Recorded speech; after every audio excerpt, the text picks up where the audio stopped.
Welcome back here on the Senior Network. We're now joined by Misty Phillips, Navion Senior Services. Hi, Gregg. Good to see you. You too, always. Love the smile.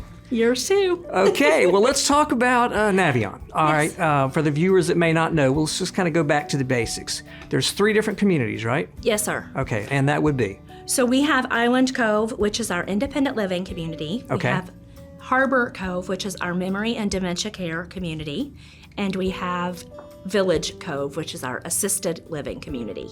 Those are all located within about a half a mile of one another on Main Street. Okay. So it really creates a nice campus feel. Sure. And campus approach to the way that we incorporate residents into our communities.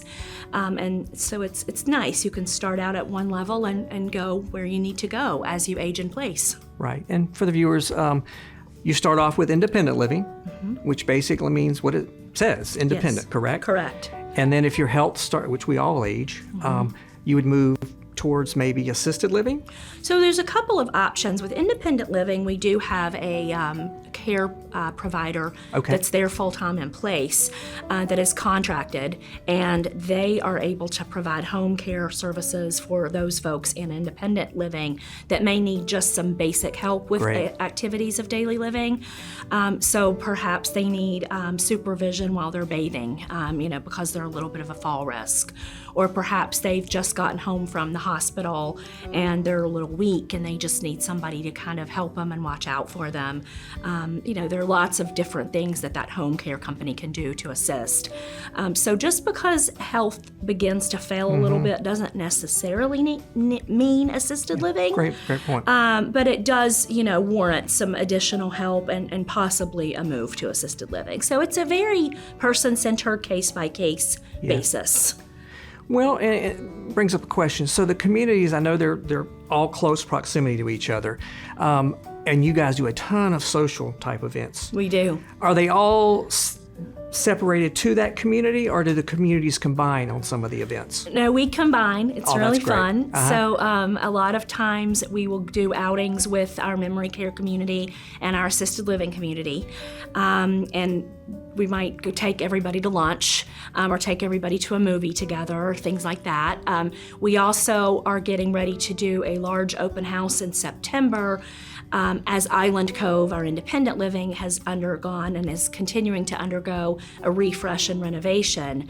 And so we want to showcase that. So that would be another example of where the 3 communities would come together for a big celebration. Yeah. It'll be in the parking lot of Island Cove, date to be determined. Sure. And we'll have a band and food trucks and bar, and it'll be just a lot of fun. People will be able to go throughout the community and see what we've done to reimagine some of the spaces.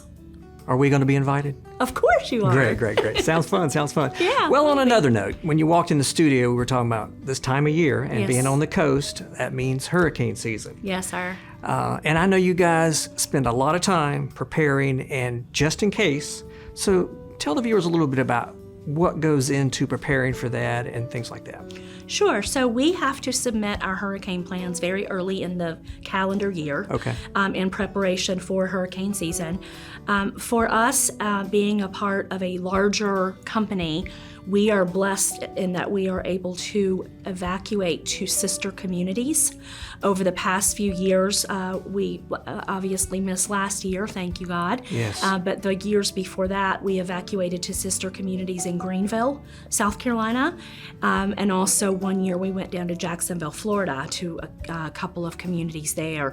So that is great in that it enables our residents to keep the familiarization of the staff that typically takes care of them and the management team, and also to keep as much as possible their schedule on track. So it really aids in their anxiety, in their confusion. It helps them to stay calm during that time. And usually by the time it's departure time, they think they're on vacation and they don't want to leave. Go. They've Let's met have a people party, a and, hurricane party, right? Yeah, they've met people and bingo's at 3. So why do we have to leave right now? So it's pretty cool. I love it. And obviously, I'm assuming you provide all the transportation. We do. We do. Our company contracts with charter buses very early on because we have to make sure that we have appropriate lifts in order to get our wheelchair and walker folks up into the bus safely. We provide all of that. We pack everything up. We pack the meds. We label everybody's stuff, and we get them there safely. We hang out, you know, for a few days, and then when the governor gives us the green light, we head back, and the B team takes over, and those of us who have been working 12-hour shifts get to take a little break. Need a little break. Yes. Great information. Yes, sir. Thank you. Hopefully you don't have to do that this year. Yes, please God. Yeah. Well, we're out of time. Thank you so much, Thanks, Misty, okay? Gregg. Stay with us. More to come here on the Senior Network.